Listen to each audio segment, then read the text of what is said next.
তাদের বিরুদ্ধে আইনানুগ ব্যবস্থা গ্রহণ করতে হবে। বুলেট দিয়ে গুলি করার চেয়ে কোন অংশেই শিক্ষা ব্যবস্থা ধ্বংস করা, প্রশ্নপত্রের সাথে সংযুক্ত থাকা কোন অংশেই কোন পাপ অপরাধ নয়।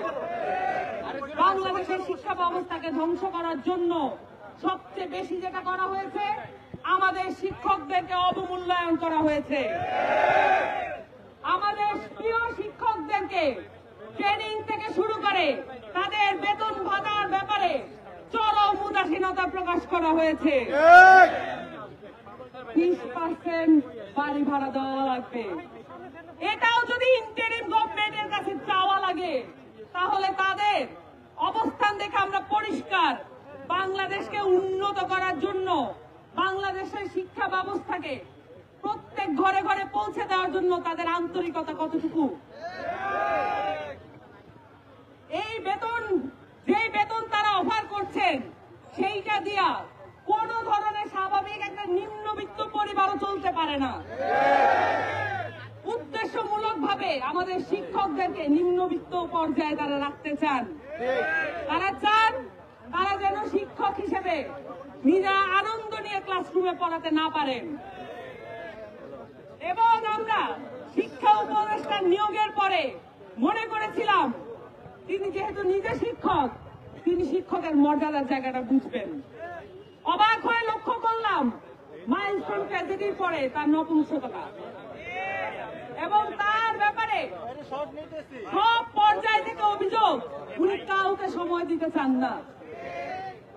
ইন্টারিম গভর্নমেন্টের মতো যে অন্তর্বর্তীকালীন সরকার যেটা গণঅভ্যুত্থানের পরে প্রতিষ্ঠিত হয়েছে, সেই ধরনের সরকারের অল টাইম অ্যাভেলেবল থাকতে হবে পাবলিকের কাছে।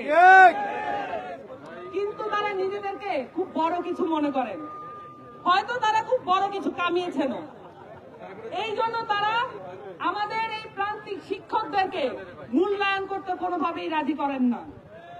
এবং এমপিওভুক্ত শিক্ষকদেরকে জাতীয়করণ করার বিষয়েও তাদের সাথে কথা বলা তো দূরের কথা, আমরা বাড়ি ভাড়া আর তাদের মেডিকেল যে ফি সেইটা বাড়ানোর ক্ষেত্রেও আমরা দেখি তাদের সাথে যোগাযোগ করা যাচ্ছে না। এবং সেই দাবি জানাতে আসলে 3 জনকে আহত করে ঢাকা মেডিকেল পর্যন্ত পাঠানো হয়েছে। গণঅভ্যুত্থানের পরে, ইনকিলাবের পরে আমরা এই ধরনের চিত্র দেখতে চাই নাই। আমরা এনসিপির পক্ষ থেকে সবসময় যৌক্তিক দাবির পক্ষে দাঁড়িয়েছি, আপনারা দেখেছেন সেটা। বিশেষত শিক্ষা ব্যবস্থা নিয়ে এনসিপি সবসময় কাজ করবে, শিক্ষকদের পক্ষে দাঁড়াবে, এটা আমাদের প্রতিজ্ঞা।